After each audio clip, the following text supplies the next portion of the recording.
In this video, I'm going to show some examples of how to do factoring problems that probably involve two different types of factoring.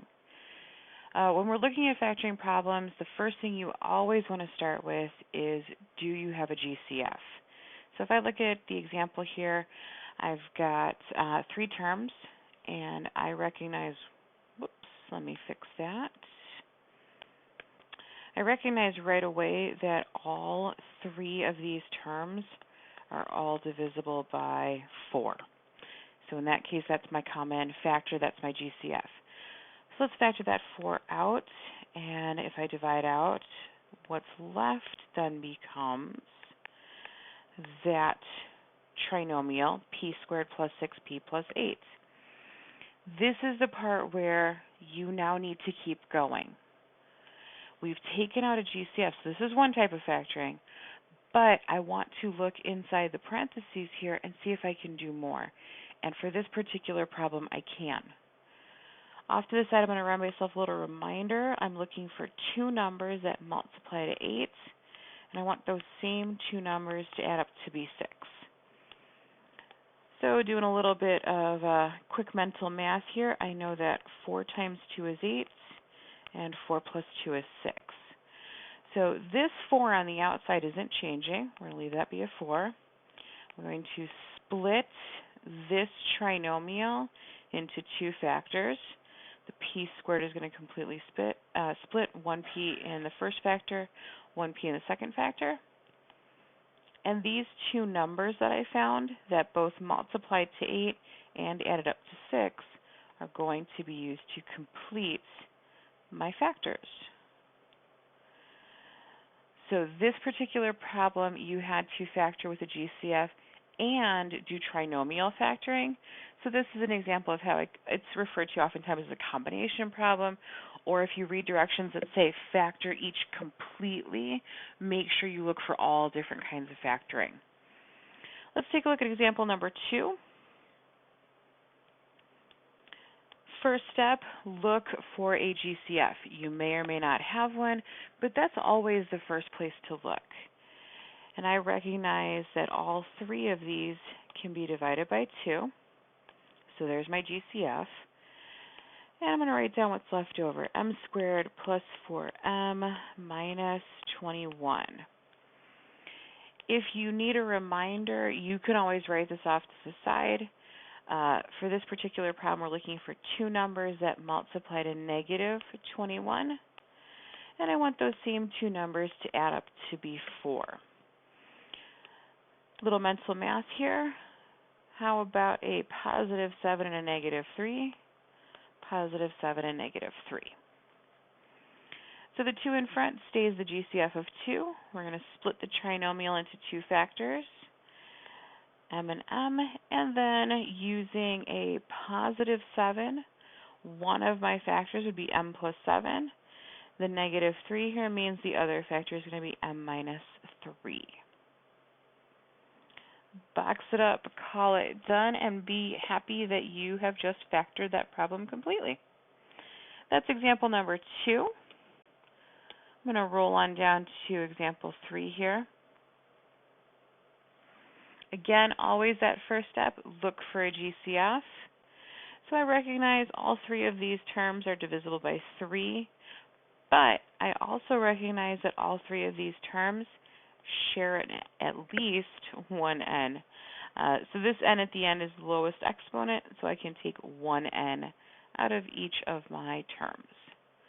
So 3n is equal to n squared plus 7n plus, that should be 12. Yep. So what am I looking for? I'm looking for two numbers that multiply to 12. And I want those same two numbers to add up to be 7. So little mental math, 3 times 4, 3 plus 4.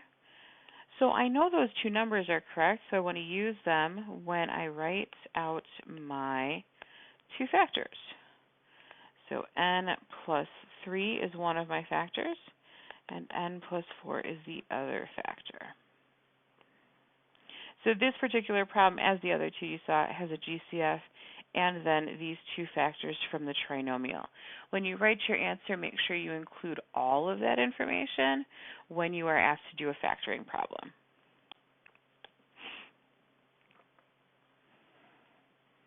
Okay, example number 4. So all of these terms are divisible by 4, and there's a common variable p. So my GCF is 4p. I'm going to divide that out of everything. So p squared minus p minus 6. So I am looking to multiply to negative 6, and I'm looking to add up to whatever number is in front of this middle p term.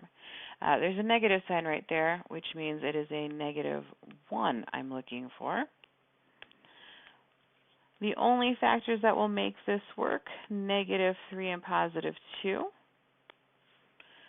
That does work. So I'm going to use those two values to rewrite the trinomial. So 4p is our GCF. It's going to stay the GCF for the whole problem. So p minus 3, and the other factor would be p plus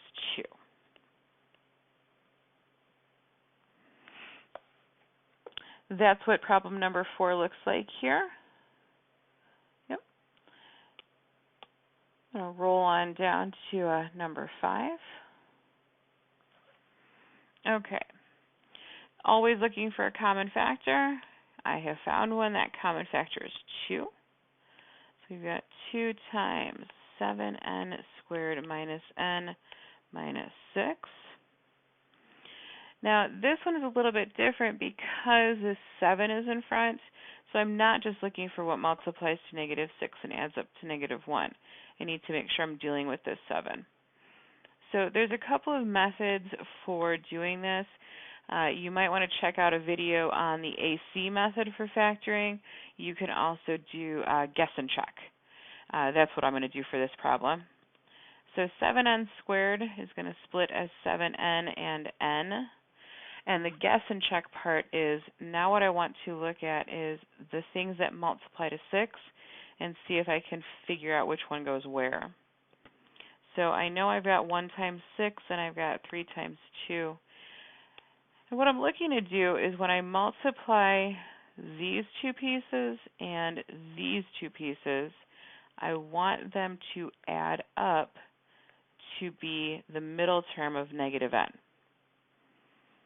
Let's see if I can make that happen. So if I put a 1 here and a 6 here, if I make this negative and that positive.